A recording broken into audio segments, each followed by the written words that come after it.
तर नमस्कार कृषी मित्रांनो, स्वागत आहे तुमचं आपल्या YouTube ॲग्रोमाइंड चॅनलमध्ये.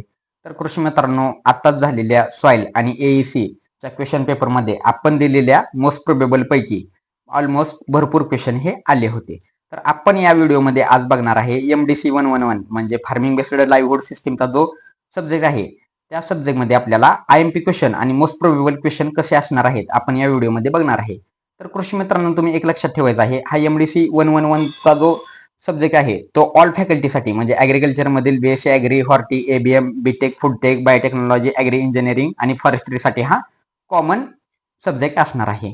तर तुम्ही एक लक्षात ठेवायचं कृषी मित्रांनो, MDC 111 जे तुमची सिनियरची बॅच आहे सेकंड इयरची, तर त्यांचे ऑलमोस्ट भरपूर विद्यार्थ्यांचे हा MDC 111चा सब्जेक्ट हा बॅकला आहे. तर तुम्ही याच्यात हा सस्टेनेबल ॲग्रिकल्चरचा कोर्स आहे, याच्यामध्ये तुम्हाला कन्सेप्च्युअल आन्सर लिहायचा आहे, तर तुम्हाला मार्क मिळून जाणार आहेत. तर चला तर आजच्या या व्हिडिओला सुरुवात करूया. तर सर्वात पहिल्यांदा आपण डिस्क्रिप्टिव्ह क्वेश्चन मध्ये कशा प्रकारे क्वेश्चन विचारले जाऊ शकतात किंवा IMP क्वेश्चन काय असणार आहेत ते आपण बघूया.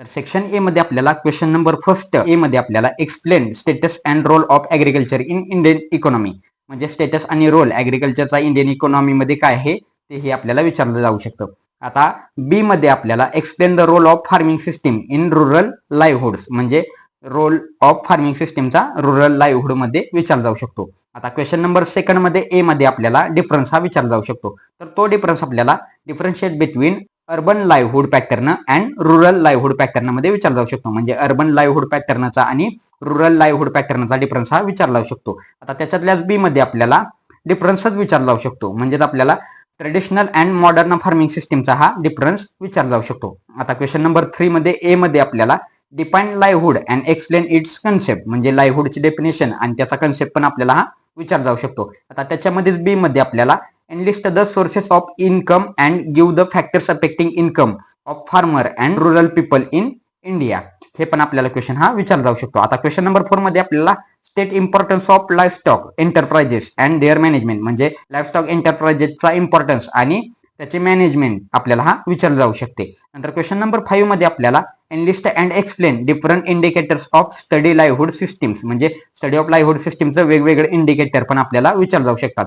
आता क्वेश्चन नंबर 6 मध्ये आपल्याला enlist and explain various components of farming system in detail म्हणजे फार्मिंग सिस्टीमचं वेगवेगळे जे काही कंपोनंट आहेत ते पण आपल्याला विचारले जाऊ शकतं. आता क्वेश्चन नंबर 7 ए मध्ये आपल्याला विचार the factors affecting integration of various enterprises of farming for livelihood विचारलं जाऊ शकतं. आता त्याच्यातलाच बी मध्ये आपल्याला explain the role of small enterprises in livelihood system म्हणजे जे स्मॉल एंटरप्राइजेस आहेत ते लाईव्हहुड सिस्टीम मधले ते पण आपल्याला विचारलं जाऊ शकतं.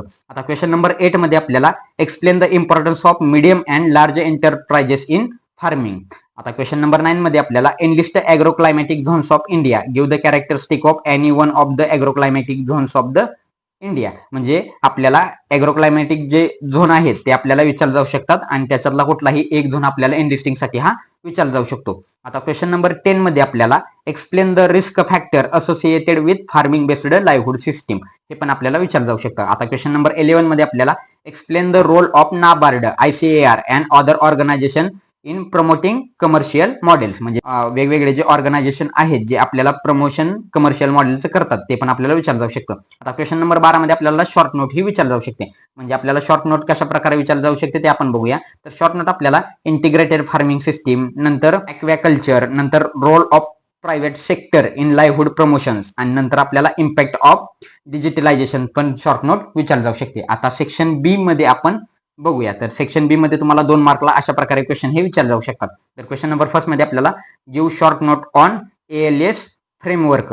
आता सेकंड मध्ये आपल्याला explain livestock based farming system. नंतर थर्ड क्वेश्चन मध्ये आपल्याला explain challenges faced in aquaculture based system. नंतर क्वेश्चन नंबर 4 मध्ये आपल्याला enlist the schemes and programmes by state governments. नंतर क्वेश्चन नंबर 5 मध्ये आपल्याला explain strategies for integration of enterprises of farming. आता क्वेश्चन नंबर 6 मध्ये आपल्याला एनलिस्ट 5 की असेट्स ऑफ सस्टेनेबल लाईव्हहुड.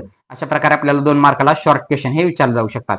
आता सेक्शन सी मध्ये आपण बघूया. तर सेक्शन सी मध्ये आपल्याला डेफिनेशन विचारले जाऊ शकतात. तर डेफिनेशन मध्ये आपल्याला ॲग्रिकल्चर लाईव्हहुड सिस्टीम म्हणजेच ALS, नंतर आपल्याला इंटिग्रेटेड फार्मिंग सिस्टीम, नंतर क्रॉप डायव्हर्सिफिकेशन, नंतर आपल्याला 4 नंबरला मिक्स्ड क्रॉपिंग, नंतर 5 नंबरला आपल्याला लाईव्हस्टॉक, नंतर 6 नंबरला आपल्याला ॲग्रो फॉरेस्ट्रीवर डेफिनेशन हे विचारले जाऊ शकतात. आता डुअल डायरेक्टर मध्ये growing 2 or more crop simultaneously in same field is called dash dash, नंतर आपल्याला dash dash is the practice of growing plants in nutrient rich water solution without soil.